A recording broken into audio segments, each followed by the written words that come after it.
सुखदेव जी महाराज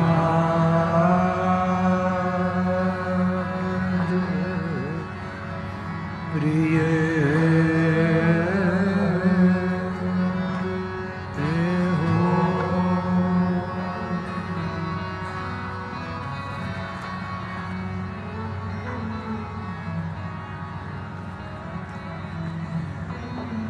बाप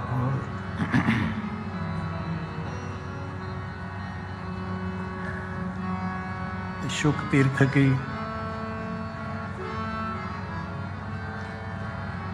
बहुत महिमावंत भूमि को प्रणाम करते हुए,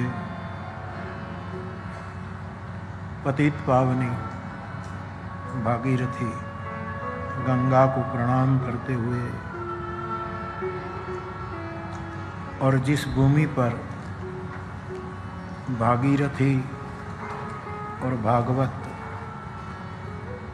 दोनों का संगम हुआ,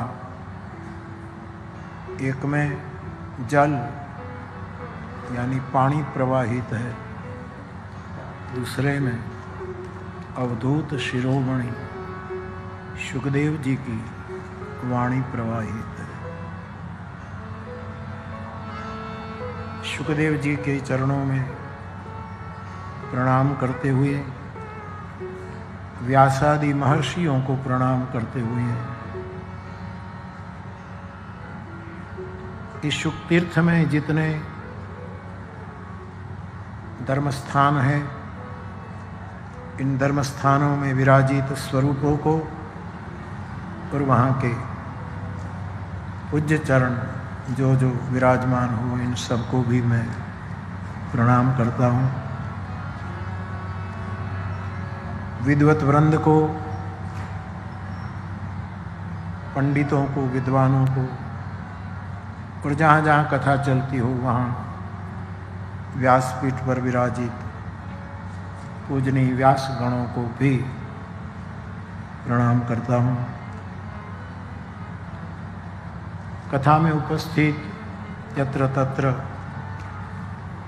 संत महंत गण बैठे हैं, इन सबको भी मेरा प्रणाम, और निमित्त मात्र मनोरथी परिवार और आप सभी मेरे श्रोता भाई बहन सभी को भी व्यासपीठ से मेरा प्रणाम। जय सिया राम।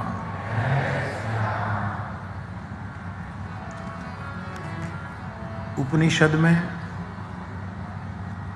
सुखदेव जी महाराज की जो अवधूति है, उसकी जो बुद्धता है वो कैसी है, उसको समझने के लिए उपनिषद का एक मंत्र मैं आपके सामने रखना चाहता हूँ। प्रसन्नता से सुनिए और आप ठीक से समझ सके तो उच्चारण भी कर दी।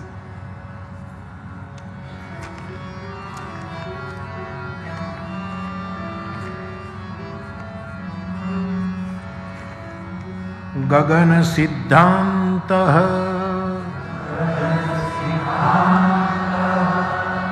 उपनिषद के दर्शन के बाद तलगा जरड़ा को लगता है कि इसमें सुखदेव जी का संपूर्ण दर्शन प्राप्त होता है। हम गुरु कृपा से संवाद करें।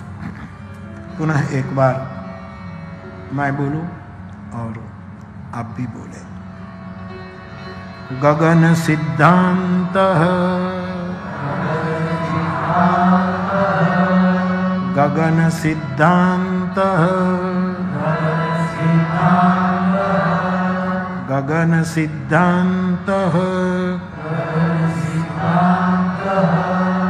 अमृत कल्लोल नदी अमृत कल्लोल नदी अमृत कल्लोल नदी अक्षय निरंजनम अक्षय निरंजनम निसंशय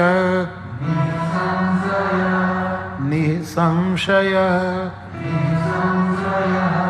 निसंशय ऋषिः ऋषिः निर्वाणो निर्वाणो देवता देवता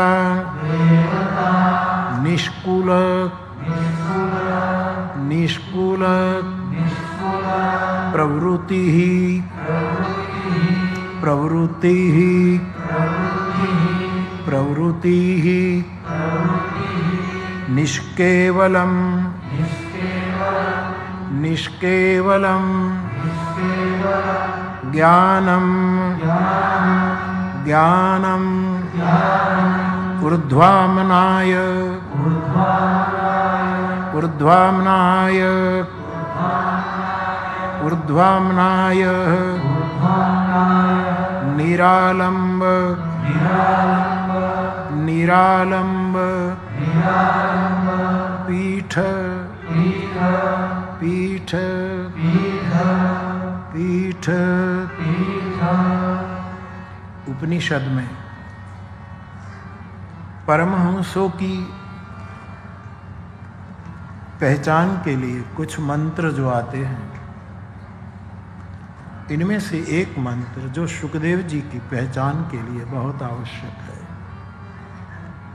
प्रथम पहचान जो पहली दृष्टि से पहली नजर से जो प्यार हो जाता है वो है गगन सिद्धांत।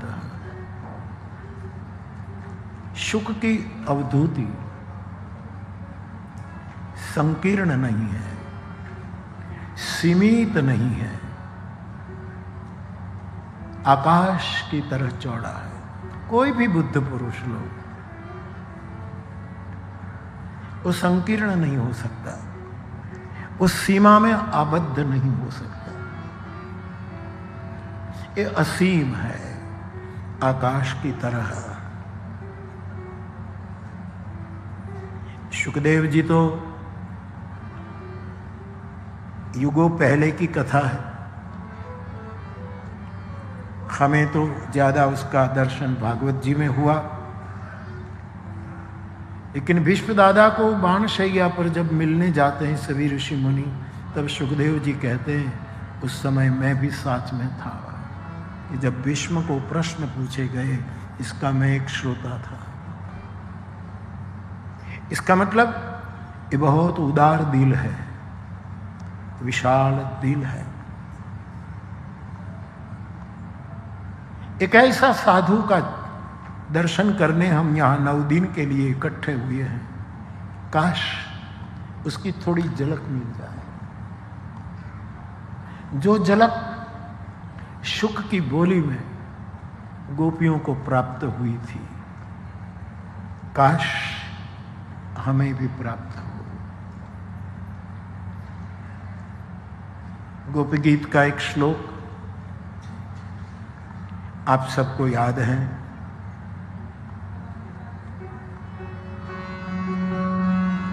प्रहसितं प्रिय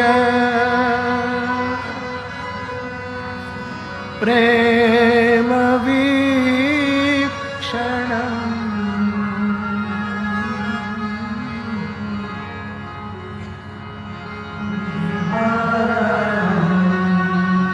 चते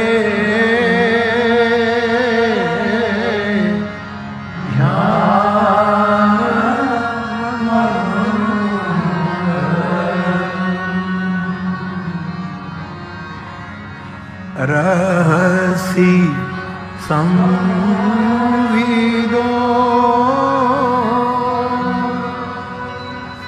या हृदि स्पृशः कुहकनो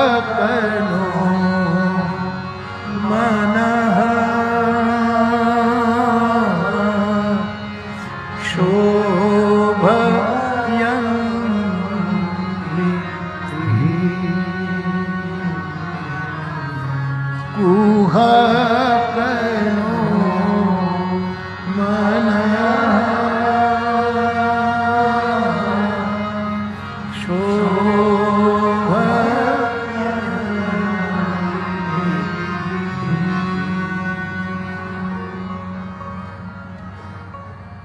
सुखदेव जी ने जो बातें कही गाई,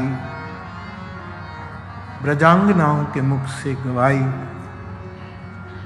केंद्र में कृष्ण है और ब्रजांगना कहती हैं दो चार वस्तु समझ ले। प्रहसितम प्रिय, ए प्रिय, हे गोविंद, तुम्हारा हमारे सामने देख कर हंसना हमें वहां पहुंचा देता है जहां की कल्पना हमने जन्म जन्म में नहीं की। प्रहसितम प्रिय, कोई भी बुद्ध पुरुष, कोई भी साधु पुरुष,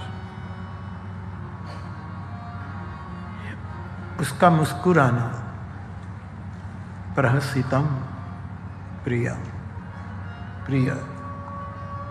दूसरी वस्तु सुखदेव जी कहते हैं गोपियों के मुख में प्रेम वीक्षण। आप एक बार हमारे सामने प्रेम से देख लेते हैं,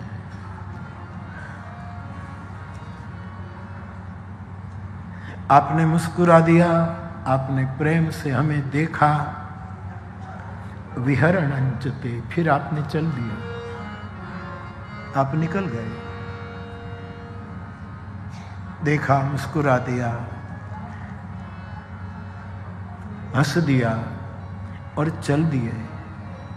तो आप जब जाते हैं और हम देखते रहते हैं, यही हमारा मंगल करने वाला ध्यान। गोपियां बैठे हुए कृष्ण का ध्यान नहीं करती,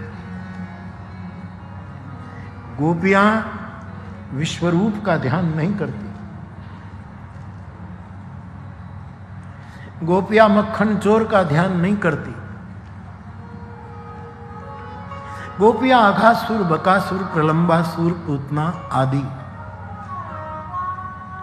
आसुरी वृत्ति का संहार जब प्रभु ने किया उसका ध्यान नहीं करती। गोपी गीत में ब्रजांगना स्वयं कहते विहरणंचते ध्यान मंगल। तेरी चाल जो है, तू चलता है, तू जैसे जाता है, तेरा आना और जाना, यही हमारा ध्यान है। कठिन है ये ध्यान। किसी की मूर्ति स्थिर करके बैठ जाना, ध्यान करना आसान पड़ेगा। ओंकार रख दो, ज्योति रख दो और नजर मिला करके उसके ध्यान में जाना आसान है। लेकिन किसी की गति देख करके जो मंगल ध्यान में प्रवेश कर जाते हैं, गोपी जन कहते हैं विहरंचते ध्यान मंगल रहसी सम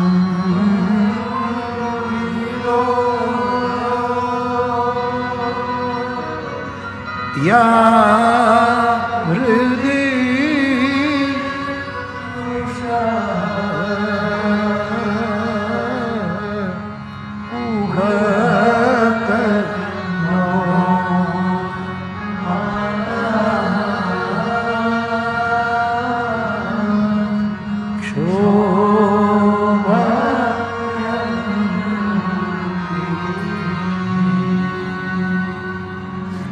का अर्थ है हमारे हृदय में आपका संवेद, आपका संवेद, संविदो, ये हमारे दिल को छू जाता है। संवित शब्द जब संस्कृत में आता है तब उसके 8-9 अर्थ हो जाते हैं।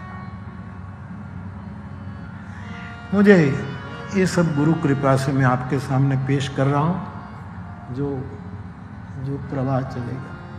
मुझे किसी ने आज पूछा भी है कि बापू आपके गुरु त्रिभुवन दादा संस्कृत जानते थे? अच्छा प्रश्न। वो जानते थे कि नहीं जानते थे? वो जानकर क्या करोगे? क्या करोगे?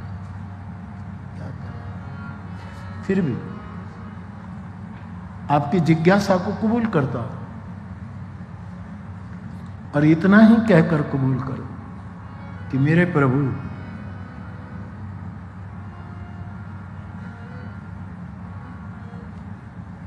मेरे ठाकुर, मेरा बुद्ध पुरुष संस्कृत जानता था कि नहीं, उसका जवाब मैं नहीं दूंगा, लेकिन इतना जरूर कहूंगा अनुभव से, संस्कृत त्रिभुवन दादा को जानता था।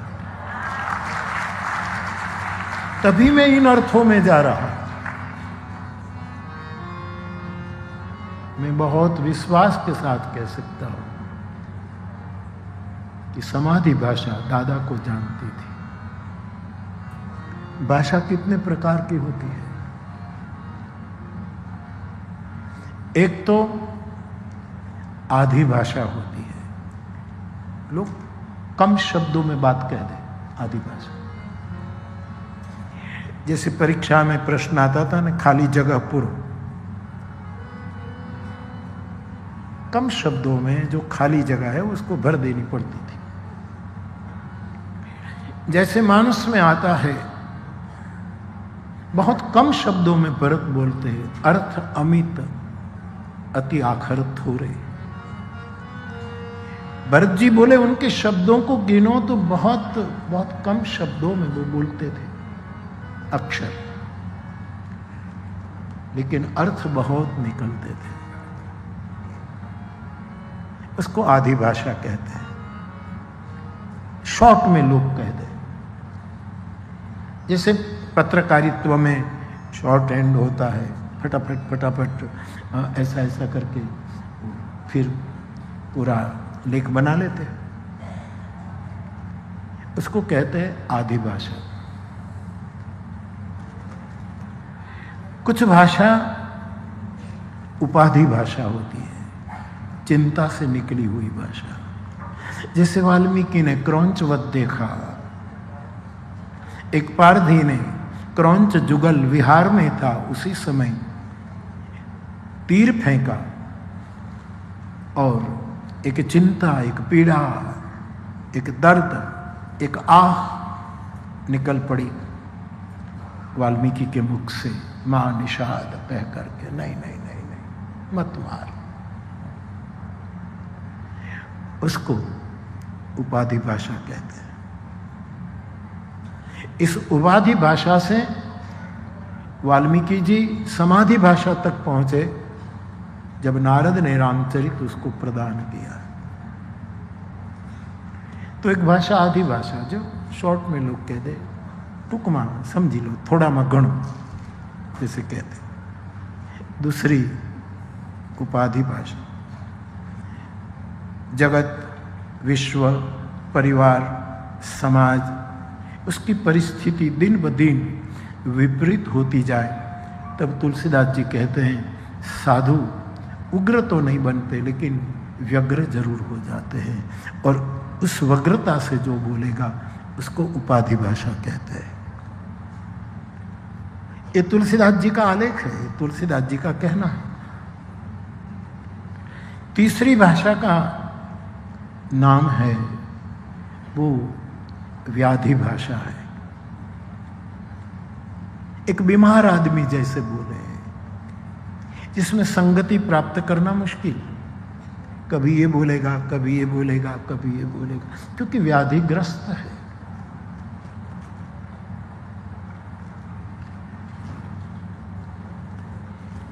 इनके शब्दों पर बहुत ध्यान नहीं देना चाहिए, लेकिन सर्वश्रेष्ठ भाषा संस्कृत है, देवगिरा है, ये वाणी है। वह भाषा तो है ही नहीं संस्कृत, संस्कृत भाषा है ही नहीं। हिंदी भाषा है, अंग्रेजी भाषा है, गुजराती है और सभी भाषा। संस्कृत भाषा नहीं, संस्कृत गिरा है, वाणी है, उसको वाणी का दर्जा प्राप्त हुआ। तो वो भाषा होती है समाधि भाषा।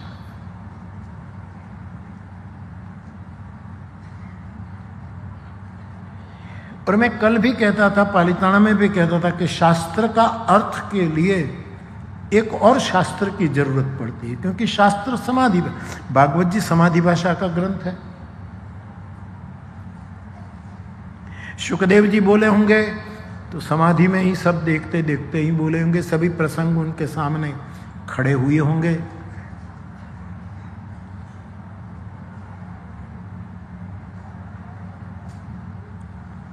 और समाधि से बोले। तो समाधि भाषा में जब कोई ग्रंथ आता है तब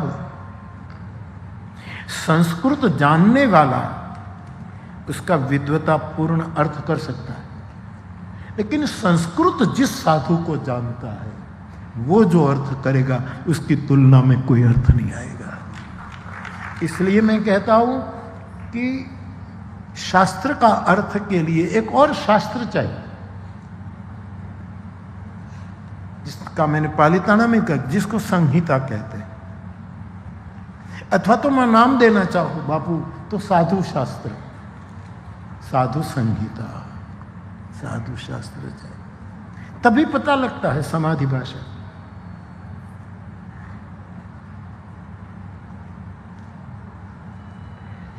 कबीर साहब, शिवराम बापू ने पण याद करो, कबीर साहब का एक छोटा सा वाक्य है, कैसे अर्थ निकालोगे? कबीर साहब की उल्टी बानी, बरसे कंबल भीगे पानी। अब इसका अर्थ करने के लिए साधु संहिता की जरूरत पड़ी। अब क्या करोगे? दादा ऐसे करते थे, इसलिए मैं कह रहा हूं संस्कृत उसको जानती थी। अब कबीर साहब कहते हैं कि कंबल बरस रहे, कंबल धाबड़ा बरस रहे, पानी बरसे, कंबल थोड़े बरसे, बादलों से पानी बरसे और कंबल नीचे हो तो गीले हो जाए, भीग जाए। लेकिन यहां उल्टा कहते हैं, बरसे कंबल, कंबल की वर्षा हो रही और भीगे पानी, पानी भीग रहा, और पानी का स्वभाव भीगा है, स्वाभाविक उसको भीगापन है। कंबल जड़ है, जड़ नहीं है, जड़ है। लेकिन कबीर इस बोली में बोलते हैं। कई लोगों का तर्क, नामवर सिंह कबीर के बड़े बड़े अथॉरिटी मानी गई, नामवर सिंह अब तो नहीं रहे। आपका एक प्रवचन अस्मिता पर्व में भी हुआ था। ज्ञानपीठ अवार्ड किसको दी जाए, इसके एक बार की कमेटी के आप अध्यक्ष थे, नामवर सिंह। यद्यपि विचार कम्युनिस्ट रहे, लेकिन कबीर के भक्त थे।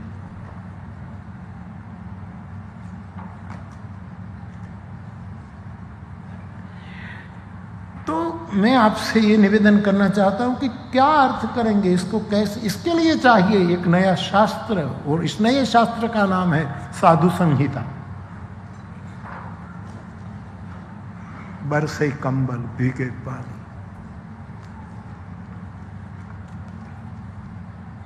मैंने कई बार आपको कहा है कि मैं दादा के पास मानस की विद्या प्राप्त करता था, तो ये पुराना कोना, उसमें एक हरे रंग का एक छोटा सा कबाट, अलमारी थी, उसमें संस्कृत ग्रंथ थे।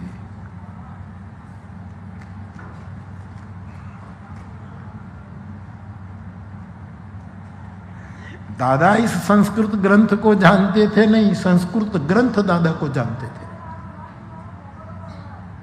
और वहां की टिप्पणी मुझे कबीर साहब के शास्त्र को, कई लोग कहते हैं कि कई लोगों ने प्रश्न उठाया कि कबीर साहब ऐसा उल्टा क्यों बोले जो समझ में नहीं आए, सीधा सीधा बोल देते कि पानी बरस रहा है और कंबल भीग रहा है, ऐसा कहने में क्या आपत्ति थी?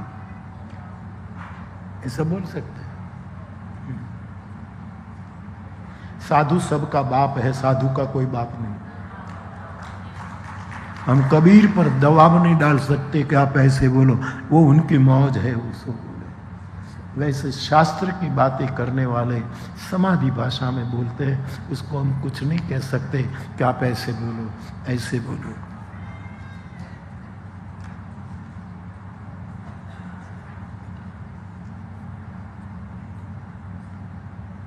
साधु सबका बाप है, बेटा किसी का नहीं। मेरे शब्द नहीं, कौन कहता है कि किसी का बेटा नहीं है। न जायो न जन्मो अयो नीच, ये शुभ है। तो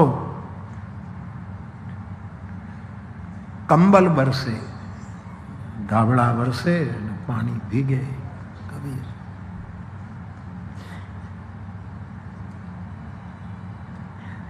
और संस्कृत जिस साधु को जानता होगा वो साधु इसका अर्थ कर सकेगा और कबीर का आशीर्वाद प्राप्त करेगा। साहेब उसको आशीर्वाद दें। कंबल का अर्थ होता है कम जलम बलम यश तत्र कंबलम। कम मानी जड़, जड़ जिसका बल है, जैसे बालक का बल आंसू अश्रु, माताओं का बल भी अश्रु माना गया है कि माताओं रो दे तो अपना चाही का बात करा लेती है, उसका बल है। कम जलम बलम यस्य कंबलम, એટલે कंबलम का अर्थ होता है द्रग जल। द्रग जल, आंख के आंसू। अब यहां धाबड़ा नहीं बरसता, आंख के आंसू गिर रहे। कम जलम बलम यश तत्र कंबलम। और फिर इतना आंखों से आंसू गिरे, गोपी भावक है, इतने आंसू गिरे कि भीगे पानी, आंसू पोंछते पोंछते हाथ गीले हो गए। साथ भीगे पानी, ये रोज ये पोछा ये पोछा और हाथ भीगे। और यही साधु शास्त्र से जवाब निकलेगा। उसको मैं कहता हूं साधु संहिता।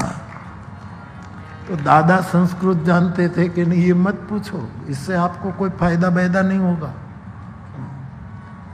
मैं उनकी चरणों में बैठकर आज यहां पहुंचा। मैं जरूर कहने का अधिकारी हूं कि संस्कृत त्रिभुवन दादा को जानता था। मेरे कहने, इसलिए मैं कहता हूं दो कथाओं से कि शास्त्र को समझने के लिए एक और शास्त्र की जरूरत है, और उसको संहिता, और इस संहिता का नाम तेलगाजड़ा में साधु संहिता का। अब कबीर साहब सीधा बोल सकते थे, लेकिन बाप का कौन बाप, ये तो मशाल लेकर घूमने वाला आदमी है। कबीर साहब को किसी ने पूछा काशी में कि आपकी जैसी मस्ती कब आया? अरे यार छोड़ो, बोले नहीं आपके समान मस्ती चाहिए तो कैसे आया? अरे छोड़ो यार, बहुत दबाव डाला, खा तो मशाल पकड़वा दी, ले मशाल हाथ में, चल मेरे साथ। तो बोले कहीं आग लगानी है? पहले अपने घर में आग लगानी है। जो पहले अपने घर में फूंक सकता है सो चले हमारे साथ। तो कबीर साहब की बोली मैं आपको, मुझे मानुस मशाल पर बोलना है, मानुस मशाल, और ये मशाल कबीर की मशाल। और भगवान विश्वनाथ कृपा करेंगे तो काशी में बोलना है, अथवा कहीं भी 90% बोलने का मनोरथ है। वहां इन कबीर साहब की जो साधु कड़ी बोली है, वो जिस तरह गुरु प्रसाद से प्राप्त हुई है, इसके बारे में कुछ कहने को बहुत मन करता है। कबीर की आंखों से आंखों मिलाने को मन करता, कबीर की मुस्कुराहट देखने को मन करता है। कबीर जाते हैं तो ध्यान मंगलम, उसकी गति देखनी। हम गाते रहते हैं, क्या गाते हैं? निगाहें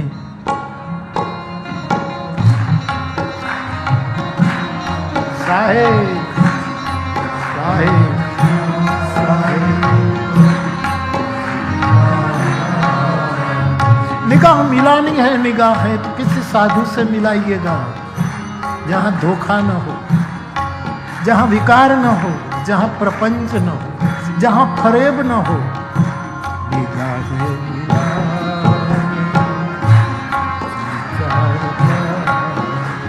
प्रेम वीक्षणम,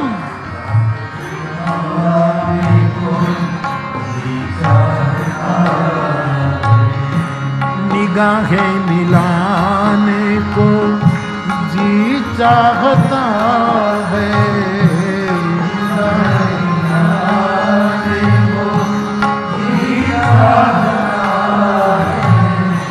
दिलो जान लुटाने को।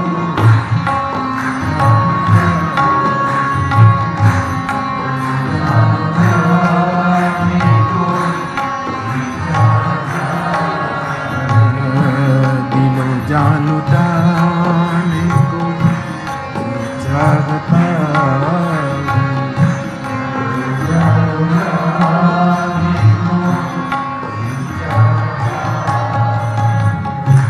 निगाहें मिलाने को जी चाहता है,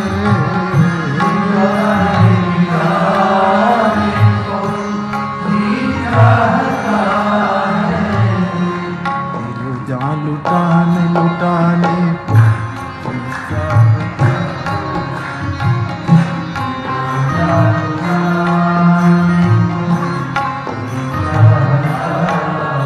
ये दिलो जा लुटाने लुटाने को चाहता।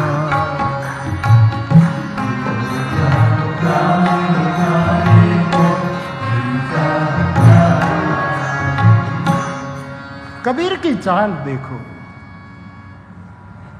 ये बुद्ध पुरुष है। कबीर संस्कृत जानते थे कि नहीं? मैंने तो कहा कि वो जानते ही होंगे। यस, क्योंकि काशी में रहे। जन्म जन्म की कमाई है कबीर साहब, उसके लिए संस्कृत कोई कठिन बात नहीं। लेकिन नहीं, लोगों की बोली में बोलूंगा।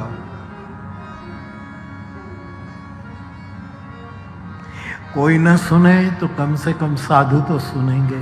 सुनो भाई साधु, सुनो भाई साधु, सुनो भाई। तो यहां आंख से अश्रु गिर रहे हैं और आंसू पोंछते पोंछते कबीर साहब कहते मेरा हाथ भीग रहा है। यही है शास्त्र को समझने का दूसरा शास्त्र। तो भाषा कम शब्दों में बोली जाए, आधी बोली में, शॉर्ट में कह दो। उपाधि से कोई बोले, व्यग्रचित होकर बोले, जैसे व्यास जी भी व्यग्रचित हो गए। महाभारत आदि इतने ग्रंथों का सर्जन, वेदों का विभाजन किया, उसके बाद भी उसको चिंता रही, शांति नहीं मिली व्यास जी को। बहुत चिंतित है। बोलते हैं तो उसकी भाषा से उपाधि निकल रही है, चिंता, पीड़ा।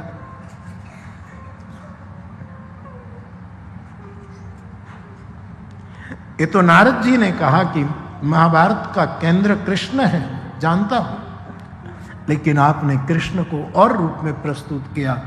एक ऐसा शास्त्र आपके द्वारा रचित हो, श्रीमद् भागवत, जिसमें भगवान कृष्ण की दिव्य लीलाओं का वर्णन, जिसमें कृष्ण की लीला हो, उसका नाम हो, उसका धाम हो, उसका रूप हो। तो आधी भाषा व्याधि भाषा, उपाधि पाशद, पीड़ित आदमी, जिन कृत महामोह मत माना, तिनकर वचन करिए नहीं काना। जो पीकर बोलता है, जो नशा करके बोलने लगता है, वो क्या बोलता है उस पर ध्यान नहीं देना चाहिए, वो नशे में चूर है। आज किसी ने मुझे लिखा है गुजराती में,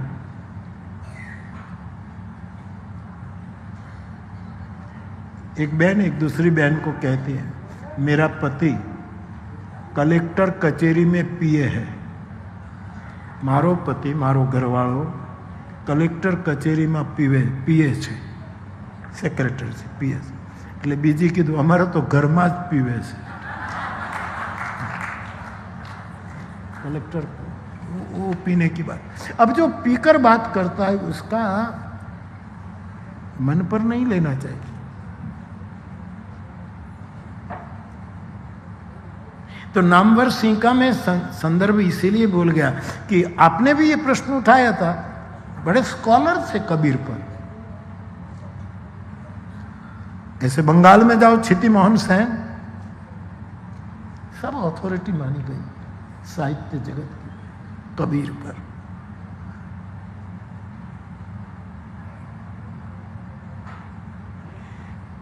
तो ऐसी बातें क्यों कबीर साहब ने लिखी? लेकिन ये उनकी मस्ती है, ये उनकी मौज है।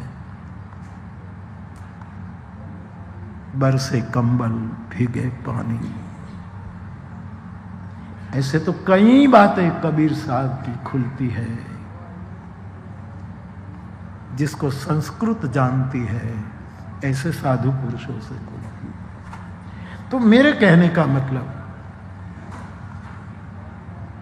गोपियां कृष्ण बैठे हैं उसका ध्यान नहीं करती, गोपियां गदम की शाखा पर बैठे एक पैर लटकाए, कृष्ण थोड़ा विनोद कर रहे हैं, उसका ध्यान नहीं करती। गोपियां विश्वरूप दर्शन का ध्यान नहीं करती, गोपियां ध्यान करती है विहरणंच ते ध्यान मंगल। कृष्ण जाता है आता है, उसका आवागमन, बुद्ध पुरुष का आवागमन। कबीर साहब का एक पद है ना, आवागमन मिट जाए, 100 गुरु सत्य कहावे। जो कबीर का ये पद मुझे बहुत प्रिय है। काया कष्ट भूली नहीं देवे, नहीं संसार छुड़ावे। गजब कहते, बहुत जरूरत है आज की दुनिया को कबीर की, विश्व को जरूरत है साहिब की। वहां लिखते हैं कि ऐसा कोई सदगुरु मिल जाए तो आवागमन मिट जाए। जो इस रूप में कबीर को समझे उसके आवागमन मिट जाए। लेकिन गोपी कहते हैं हमें तो बुद्ध पुरुष का आवागमन देखना है। कबीर जाए, कबीर आए, कबीर बैठे बैठे शाल पर चुनरी बनाता हो, शॉल बनाता हो, कांपता हो, कैसा महापुरुष रहा होगा, सुखदेव जैसा। तो मैं आपसे गोपी गीत का स्मरण हो रहा था, इसलिए फिर एक बार इस मंत्र का गायन करें। प्रहसितं प्रिय प्रेम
आपका मुस्कुराना, आपका हमारी ओर प्रेम से देखना, आपका आना और जाना जो हमारा परम मंगलमय ध्यान बन जाता है। रहस्य संविदो या हृदय स्पृश, आपके हर एक संकेत, आपका हर एक संवेद जो हमारे हृदय को छू लेता है। और संस्कृत में संवीत के 8-9 अर्थ है। संवीत का एक अर्थ होता है युद्ध। गोपी याद करते, युद्ध। तुमने बकासुर से सामने जो युद्ध किया, तुमने शक्टासुर को मारा, तुमने अगासुर को मारा, तुमने पूतना का पयपान किया। तुम्हारा ये युद्ध बड़ा संवेद है, बड़ा संकेत प्रदान करता है। युद्ध कहते हैं तुम्हारा कर्मकाल, आप जो कर्म करते हैं ये बहुत हमारे हृदय को छूता है। आप कुछ भी करते हैं हमें अच्छा लगता है, ये हमें बहुत प्रिय लगता है। आप बोलते हैं, संभाषण करते हैं, हमारे हृदय को छू लेते हैं। आप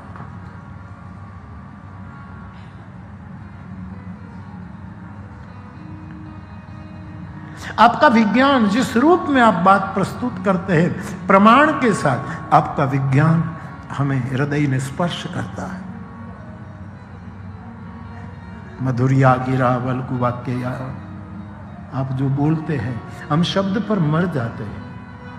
ए गोविंद, हमारे कान को तेरे आवाज का व्यसन हो चुका है, तेरी आवाज सुनने का व्यसन हो गया। हमारे श्रवण और कुछ सुनना ही नहीं चाहते।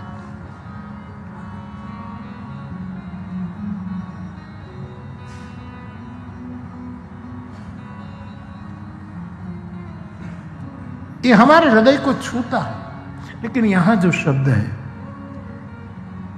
कुहकनो मना कुहकनो, कुहक का अर्थ होता है कपटी। तू कपटी, तू हंसता है इसमें कपट है, तू हमारे सामने देखता है कपट है, तेरा आना जाना इसमें तू कपटी, बड़ा कपटी है। ईश्वर को कपटी गोपियां कहती है।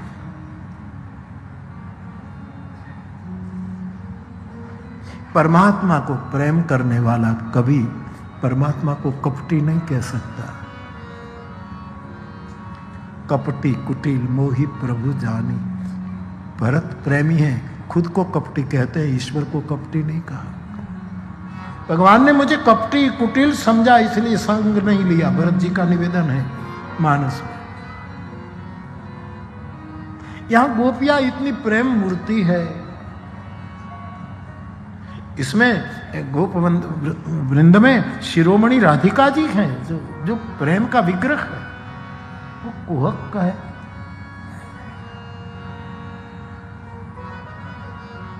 ये भाषा भी कबीर साहब की तरह उल्टी बात है, लेकिन कुहक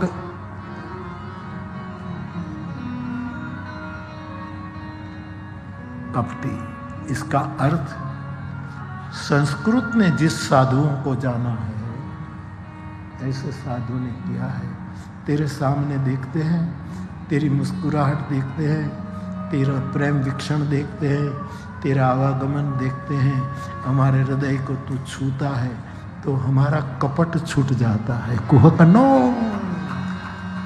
हमारा कपट मोही, कपट छल छिद्र न भावा। तू कपटी नहीं, हम कैसे तुझे कपटी कर, लेकिन तेरी चितवन, तेरी मुस्कुराहट हमें कपट से मुक्त कर देगी। कुहकनो मना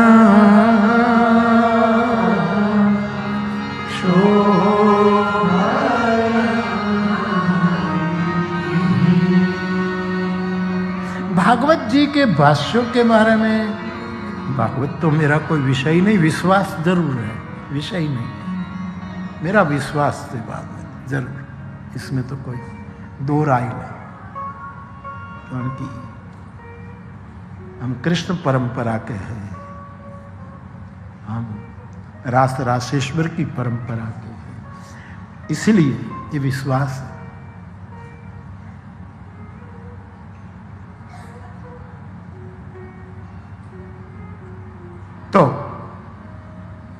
सुखदेव जी जब ये बात रखते हैं तब गगन सिद्धांत आकाश की तरह विशाल अर्थ में प्रस्तुत करते हैं। उपनिषदकार शुक को लागू पड़े ऐसे सूत्र प्रदान करते। एक बार फिर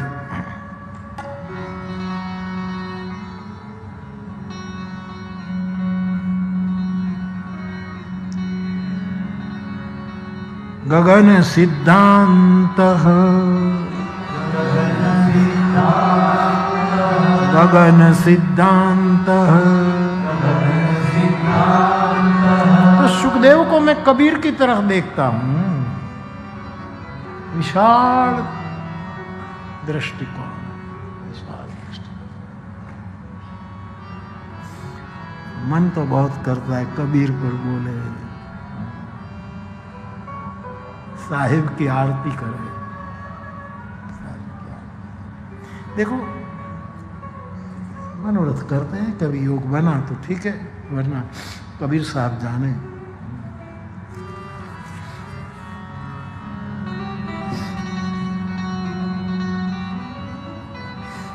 गगन सिद्धांत है अमृत कल्लोल नदी। अब कबीर साहब है तो काशी में रहते हैं, तो गंगा जी में स्नान करने जाते होंगे, जाते ही होंगे, सवाल ही नहीं। अथवा तो जो प्रेम सरोवर जो है जहां कबीर साहब प्रकट हुए, सरोवर से, ये तो होगा ही, सवाल ही नहीं। लेकिन मुझे कहने दो, सुखदेव जी को केंद्र में रखकर बोलते हैं, तब साहब की याद आती है। अमृत कल्लोल नदी, ऐसे साधु पुरुष अमृत की हिलोड़ा लेती हुई नदी में स्नान करते हैं। अमृत की नदियां निरंतर उसमें वो, गुजराती में कहूँ तो ढबढबे से, गुजराती में यम धरा में ढबढबे लोग तारे तैरते हैं, वो अमृत नदी के सब नहाने वाले महापुरुष सुखदेव वो है जो भागवत की गंगा और भागीरथी गंगा दोनों में डुबकी लगा करके हमें प्रसाद वितरण कर रहा है। सुखदेव अमृत कल्लोल नदी, अमृत कल्लोल नदी, अक्षय निरंजनम। सुखदेव जी अक्षय, मैंने कल कहा ना, ये अमर है, चिरंजीवी नहीं, ये अमर है, अक्षय है, उसका कोई क्षय नहीं कर सकता, क्योंकि आकार को आप मिटा सकते हैं, निरंजन निराकार को कैसे मिटाओगे? आकार है, मूर्ति तोड़ दो, मंदिर तोड़ दो, लेकिन जो आकार ही है, निरंजन निराकार है भगवान सुखदेव, वो अक्षय है। लोग आलोचना करें, लोग उनके बारे में कुछ भी कहे, उसको बदनाम करने के लिए उस समय में भी कम प्रयोग नहीं हुई है, लेकिन कबीर साहब भी अक्षय, सुखदेव जी भी अक्षय निरंजन। उपनिषद की वाणी से मैं उसकी पूजा कर लेता हूं। आगे निसंशय, यानी कोई संशय बाकी नहीं है।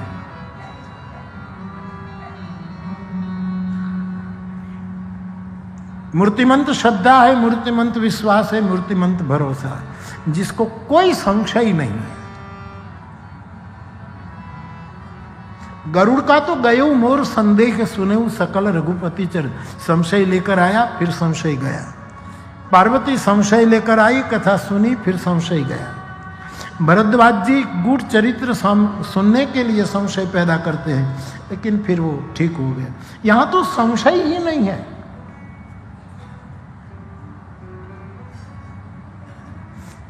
खराश वाली नमकीन भूमि में कोई बीज उगता नहीं। जैसे संत के हृदय में कोई कामना प्रकट नहीं होती, वैसे बुद्ध पुरुष निसंशय होते हैं।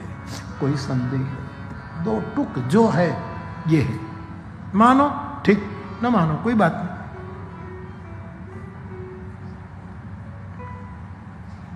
शुकदेव जी ब्रह्मर्षि है, ऋषि है, ये ब्रह्मर्षि, अवश्य ब्रह्मर्षि।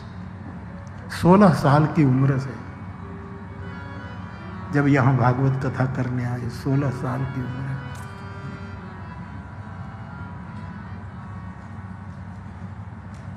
अमरनाथ की गुफा में, हिमालय में भगवान शिव ने पार्वती को कथा सुनाई, तीसरा कोई होना नहीं चाहिए, और जागृति का प्रमाण देने के लिए पार्वती को कहा कि सो मत जाना, मैं कथा सुना रहा हूं और आप बीच बीच में जागृति का प्रमाण दीजिए। आप जानते हैं प्रसंग, अमरनाथ की गुफा में महादेव कथा कहते हैं, पार्वती सुनती है। अब यहां भी महापुरुष लोग, महापुरुष ही तो है, कहते हैं कि ये कथा फला थी। कोई कहता है जो जिस शास्त्र ले निकलता है ना वही कथा जोड़ देते हैं। कोई कहता है वो भागवत की कथा थी, कोई कहते हैं वो राम कथा थी, कोई कहते हैं शिव कथा थी, कोई कहे देवी भागवत, जो हो हरि कथा थी।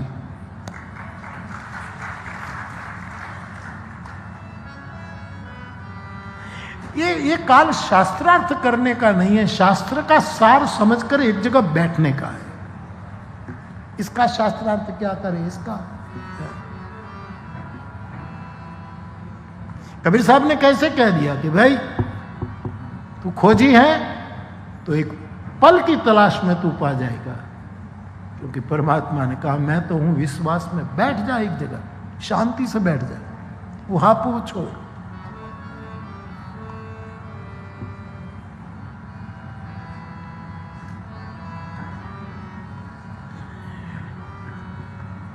ये ऋषि है।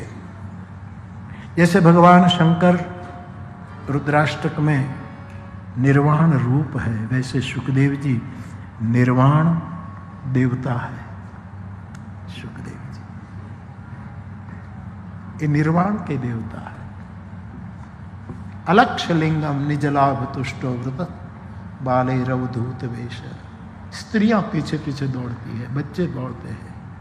16 साल का सुखदेव अमरनाथ की गुफा में ये अमर कथा सुनते हैं, शुक के रूप में, तोते के रूप में।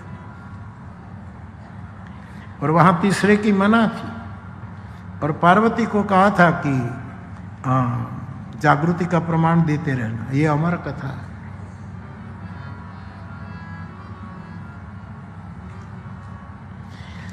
और कथा प्रसंग हमने संतों से सुना है कि पार्वती को जरा झपकी लग गई। तो कथा में किसी को झपकी लग जाए तो चिंता नहीं करना, पार्वती को भी लग गई थी। हो सकता है लग जाए।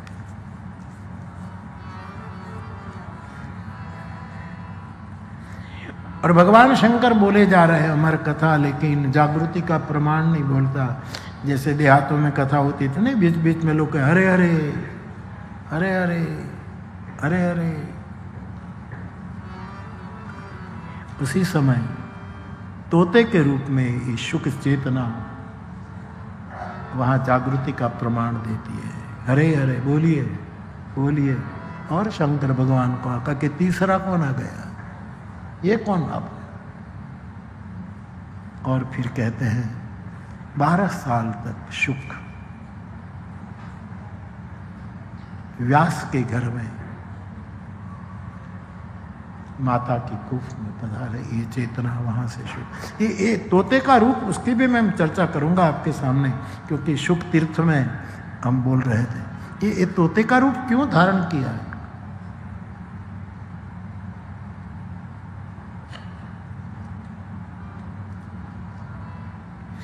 एक ही बुद्ध पुरुष में हर एक रंग होते हैं, उसको बुद्ध पुरुष, हर एक रंग। उसमें ज्ञान भी होगा, भक्ति होगी, वैराग्य होगा, रस भी होगा, आंसू भी होंगे, सब कुछ होगा एक में, ऑल इन वन।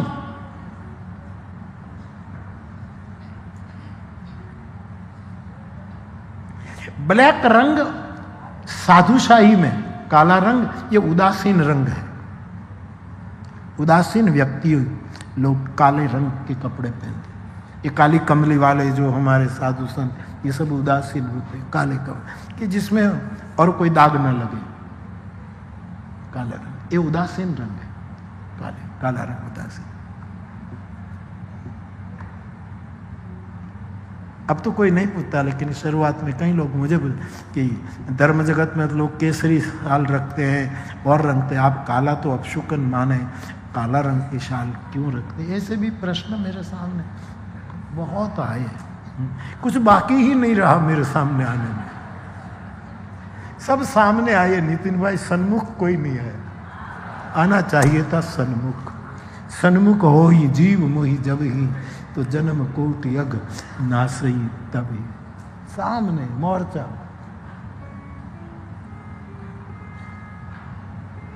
कई लोग कहते हैं काली शाल क्यों रखते हैं? रखी भाई, तेरे से नहीं ली है, रखी। लेकिन मैं कैसे समझाऊं कि काला रंग उदासीन व्रत का संकेत कर। चुनरी ओढ़ू तो रंग चुवे, रंग बिरंगी होई। हूं तो ओढ़ू काली कामड़ी, जिसमें दूजो रंग न लागे कोई, न राग न द्वेष, उदासीन।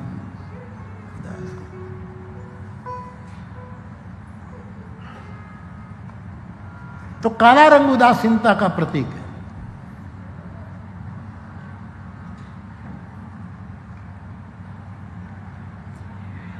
लाल रंग प्रेम का प्रतीक है।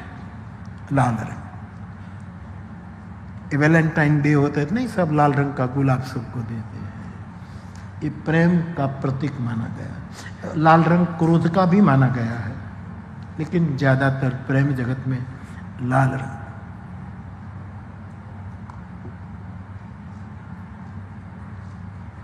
लाल छड़ी मैदान खड़ी, ऐसे गीत गाए जाते हैं, लाल रंग लगा दिए जाते हैं। लाल रंग प्रेम का है, काला रंग उदासीनता का संकेत करता है।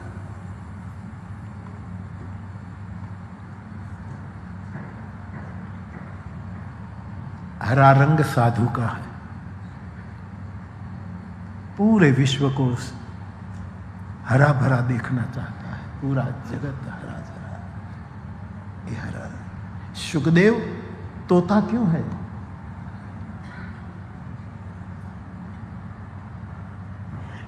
तोते का शुक का रंग हरा होता है, ये बुद्ध पुरुष का स्मरण कराता है। कालो कांठलो, तोते को गले में काला कांठलो, ये उदासीन वृत्ति का प्रतीक है। अने लाल चांच ये प्रेमनु प्रतीक से लाल चांच, इसलिए शुको वाचा, शुको बोलेगा तो प्रेम की बोली बोलेगा। तो तोते के रूप में उसको प्रस्तुत करके। रामचरितमानस में कितने पक्षियों का, मुझे रुपेश कह रहा था कि गूगल में देखा तो इतने प्रकार के, गूगल ने बता दिया कि इतने इतने पक्षी है रामचरितमानस में।